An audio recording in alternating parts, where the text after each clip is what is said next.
I feel like it's flown by. I can't believe it's been 2 years since we started the PGCE, and it's nice to come back together and sort of celebrate all that we've achieved. So yeah, feeling good, I think. A little bit nervous, but good. So I'm staying on at the school that I've just been teaching at for the last year, staying in the same year group, so sort of looking forward to moving from being an NQT to fully qualified and just, yeah, continuing with all the hard work. Any advice? I think don't leave it all to the last minute. That was definitely something I learned quite early on. Make sure that you manage your time, but also just enjoy it as much as you can because it goes so quickly. You want to make sure that you're loving every minute and not just waiting for it to finish so that you can get on to the next thing.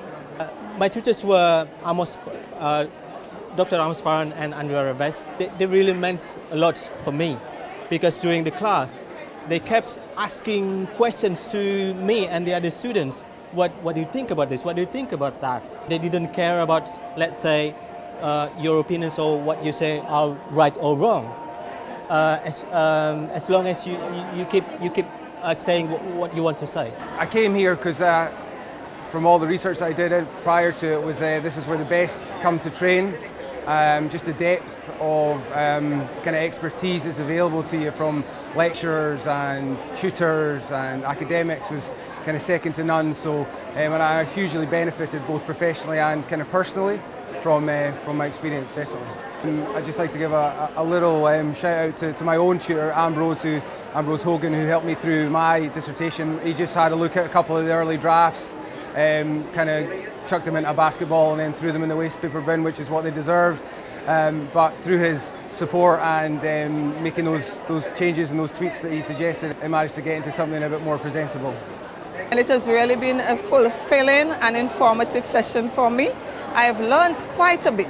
I am a teacher in the Caribbean and I intend to really produce what I've been taught and also to really put what I've learned out there to my students and also to other teachers within the teaching fraternity in St. Vincent and the Grenadines.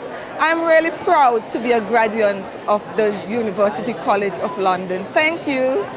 I think nothing could really prepare me for the year of the PGCE. It's a lot of hard work. You always feel a bit like you're struggling with it, but it's actually a really good time. You make a lot of friends. The tutors are fantastic. So really, yeah, it's been a surprisingly great year. There were 3 different placements and they were all so different. So I think that's a really great thing about it.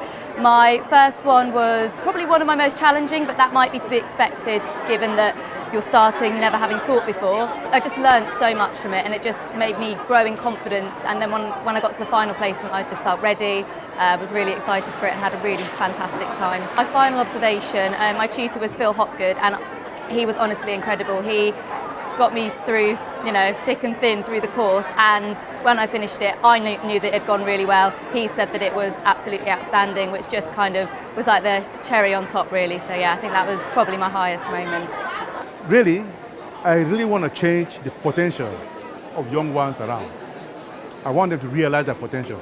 So my next step now is to go out there and give back to the community, youngsters and the rest, some experience, to let them realize that there can be something in life. Let them realize their potential and be an asset to the system and to the community as a whole.